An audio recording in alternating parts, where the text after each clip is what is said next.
This course takes you on a journey that starts with the basics and theory of security and then builds upon it with practical exercises and onto more advanced topics in the later sections and other volumes. You have to know the basics so that you can make your own informed choices about security. I don't want to give you just a to-do list. I want you to understand both the why and the how. So we start with the theory and basics of security and then build on that later with practical exercises and onto more advanced topics. But before we start on the theory and basics, I want to give you a super easy, quick security win that you can set up right now. A small practical exercise before we dig into the theory. So you have an immediate security capability to detect malware and hackers that you can set up in about 10 minutes and you don't even have to install anything. This way, if you forget to do the rest of the course, at least you'll have got some security capability out of it. So here goes.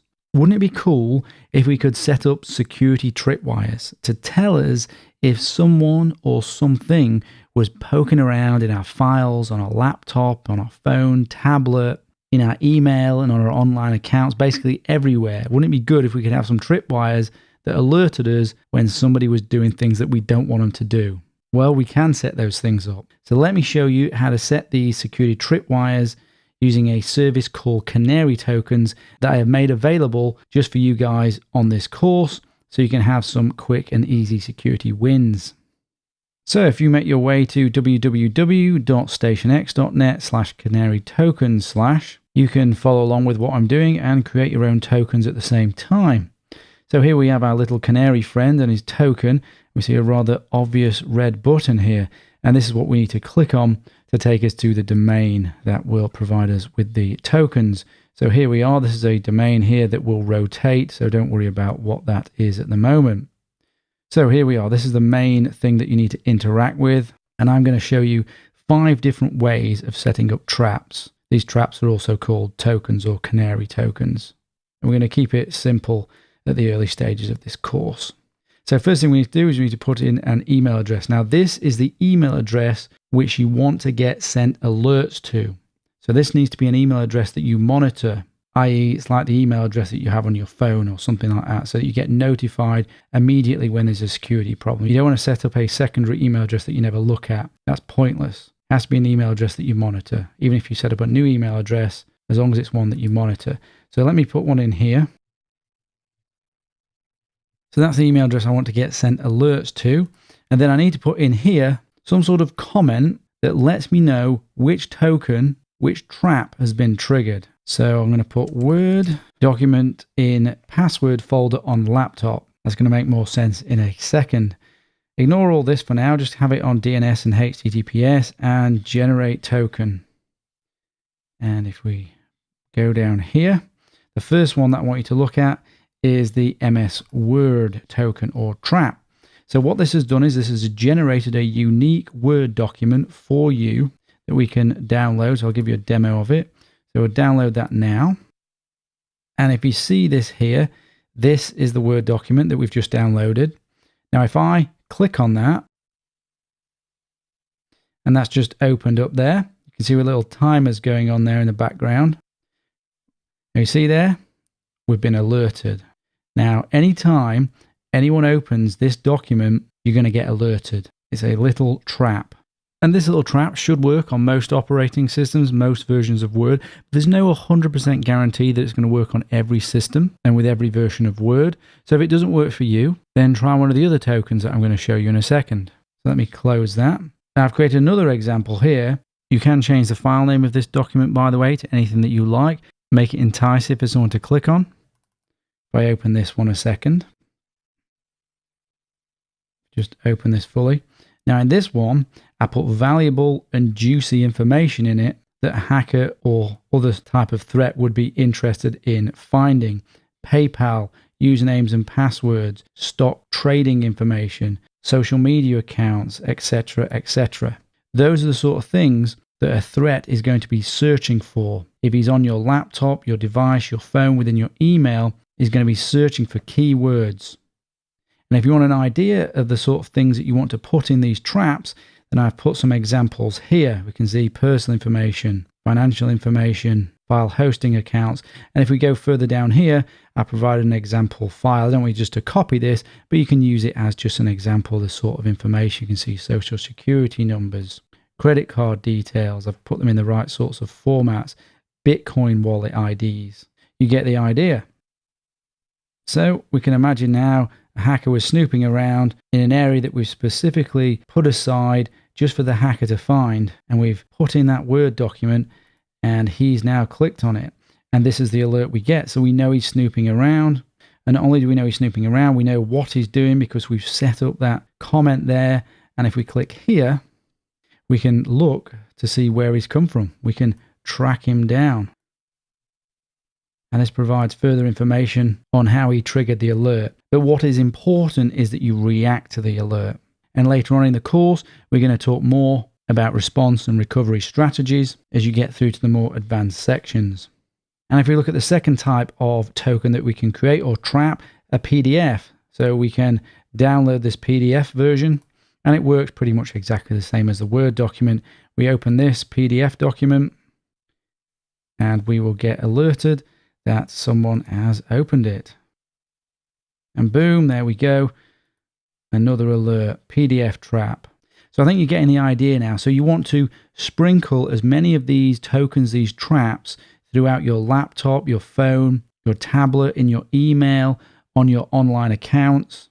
So for example, you could put it in your Dropbox and maybe the staff at Dropbox are looking through your documents. They open the Word document, boom, you know someone's snooping in there. And as I say, they need to be interesting, enticing, and valuable. And you can get that sort of information from here. Now, let me show you another sneaky way of setting up a trap. Fake email of passwords number 1. Oh, by the way, if you put it on that one, you'll get more information in the alert about who the hacker was with this type of trap I'm about to set up now. So choose that one. So generate. And if we pop down here, we're going to go to web bugs. And we're going to use 2 web bugs here. So let's just grab that URL. So that is a clickable link that if the hacker clicks on, you're going to be alerted. Let's open up an email here. Right. Let's just pop that in there for now. Then we're going to send this to ourselves. We could send it from a different account, but all that matters is that the 2 email address is the account that you're wanting to be monitored. You're wanting to know if a hacker is in there. We need to create an enticing subject. So,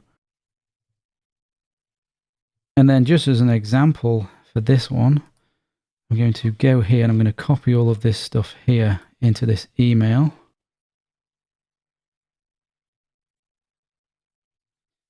Obviously, you're going to put your own sort of information in here and things related to you.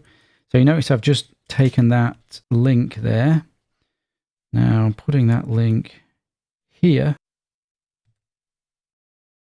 I can actually change this to anything that I want. After this, here, I can change this to whatever I want. So I can put login, if I want, .html. And see what I'm doing is I'm creating an enticement here by private file store, backup of everything, username and password. So if the person opens this email and then clicks on this link, it will trigger the alert. But we're going to do something even more tricky here because we want to definitely catch this hacker. So within Thunderbird, there is a feature by which you can insert a link to an image. Now, we don't want to attach an image. We want to insert a link to an image. So if we go on insert an image and we unclick this, so we don't want it to attach, we go on there and then we can put image.gif. And you see, we're already alerted. That's how quick this service is. And we do not want to use any alternative text. Add that there. And you'll see, you can't see that image because that is a 1x1 pixel invisible GIF. And let me show you how this works. So we're going to send that to ourselves. So there we go. That's our little trap there. Now we can choose to open it, leave it as an open email, or we can leave it as an unopened email. But no matter what, if someone's in our email and they're searching for whatever it is that they want to be searching for, maybe they're interested in PayPal accounts, well, there we go. That comes up. They're searching for bank information, credit card information. That's going to come up. And all they need to do is just open it. You don't even need to click on a link. Boom. Caught them. You know they're poking around in there. But let's say that doesn't work for whatever reason. It should.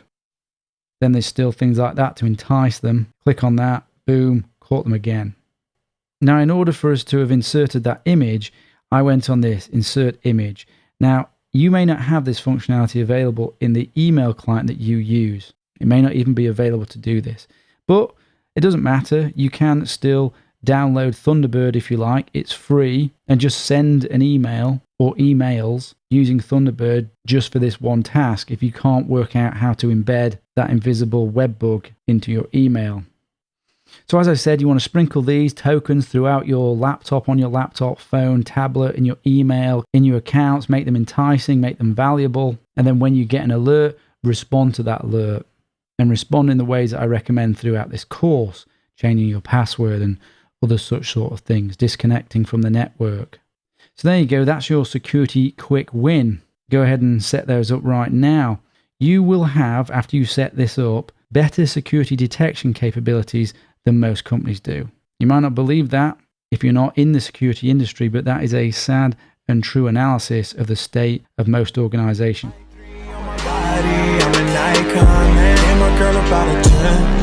I should fuck her in a Benz.